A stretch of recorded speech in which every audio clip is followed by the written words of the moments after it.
వైఎస్ఆర్ కడప జిల్లా ప్రొద్దుటూరులో శ్రీ గీతాశ్రమం నందు గల ఓరియంటల్ స్కూల్ కు సంబంధించిన ఆట స్థలంలో ఆశ్రమంలో గల శ్రీ వెంకటేశ్వర డిగ్రీ కళాశాల విద్యార్థులతో fit person Shankar Balaji NCC parade నిర్వహిస్తున్నారు. వీరితో పాటు పట్టణంలోని వివిధ కళాశాలలకు చెందిన విద్యార్థులచే ప్రతిరోజు ఎన్సీసీ పెరేడ్ నిర్వహిస్తున్నారు. ప్రస్తుతం ఇంటర్మీడియట్ హాఫ్ ఇయర్లీ పరీక్షలు జరుగుతుండటంతో విద్యార్థులు అసౌకర్యానికి గురవుతున్నారని శ్రీ శారదా కళాశాల ప్రిన్సిపల్ సురేష్ బాపురెడ్డి ఆవేదన వ్యక్తం చేశారు. విద్యార్థులు అసౌకర్యం కలిగిస్తున్న ఫిట్ పర్సన్ శంకర్ బాలాజీపై చర్యలు తీసుకోవాలని అధికారులను కోరారు.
Sharada junior college principal cum correspondent. నేను 1992 నుంచి కాలేజీ ఇక్కడే ఆశ్రమంలోనే నడుస్తుంది. నా తర్వాతే అందరూ వచ్చినారు ఆశ్రమంలోకి.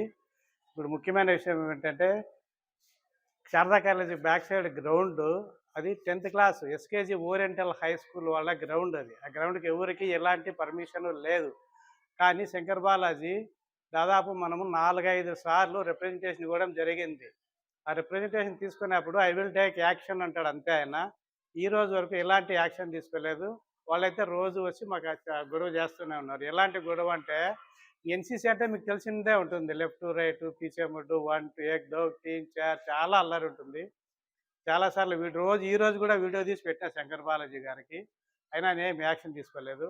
మరి వాళ్ళకి ఎలా పర్మిషన్ ఇచ్చినాడా, డబ్బులు తీసుకుని ఇచ్చినాడా, ఊరికే ఇచ్చినాడా మాకైతే తెలియదు. మా పిల్లలకైతే చాలా న్యూసెన్స్. మా పిల్లలు చదువుకోలేకపోతున్నారు. అంత డిస్టర్బెన్స్, అంత సౌండ్ పొల్యూషన్ వస్తుంది. గంటా సుబ్బారావు సిఐ గారు ఉన్నప్పుడు సిఐ గారు కూడా చెప్పడం జరిగింది. అతను కూడా చెప్పినాడు. వాళ్ళకి ఒక 3 రోజులు ఆపినారు, మళ్ళీ ఎంటంబడే కంటిన్యూ చేసినారు. శంకర్ బాలాజీకి నేను రిప్రజెంటేషన్ ఇచ్చినా కూడా ఆయన ఎలాంటి యాక్షన్ తీసుకోలేదు. దీన్ని బట్టి ఏం జరుగుతుంది, ఏం ఆలోచన చేస్తున్నాం మేమంటే వాళ్ళ దగ్గర డబ్బులు తీసుకుని వాళ్ళకి పర్మిషన్ ఇచ్చినాడని మేము అనుకుంటున్నాం. ఓవరాల్గా అయితే ఎవరికి పర్మిషన్ లేదు అంటున్నారు. మరి ఎవరికి పర్మిషన్ లేనప్పుడు రోజు ఎలా వస్తారు గ్రౌండ్లోకి వాళ్ళు? అది 10th class ground, degree college కాదు, జూనియర్ కాలేజ్. ఇంకోటి శారదా జూనియర్ కాలేజ్కి ఆ గ్రౌండ్కి ఎలాంటి సంబంధం లేదని నాకు రిటర్న్గా ఇచ్చినాడు కాపీ. మరి వాళ్ళకి ఎలా అలౌ చేస్తున్నారు? ఊరికి అలౌ చేస్తున్నాడు అంటే సరే పోతే పోనీ అనుకోవచ్చు. పెద్ద పొల్యూషన్, చాలా న్యూసెన్స్గా ఉంది మా పిల్లలకి. మేము చదువుకోవాలన్నా వద్దా?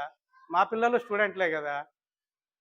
నేను లాభాపేక్ష కోసం కాలేజ్ నడపడం లేదు. పేద పిల్లలకి విద్యను ఇచ్చి తయారు చేయాలని ఉచితంగా భోజనం పెట్టి పిల్లలను తయారు చేస్తున్నాను నేను.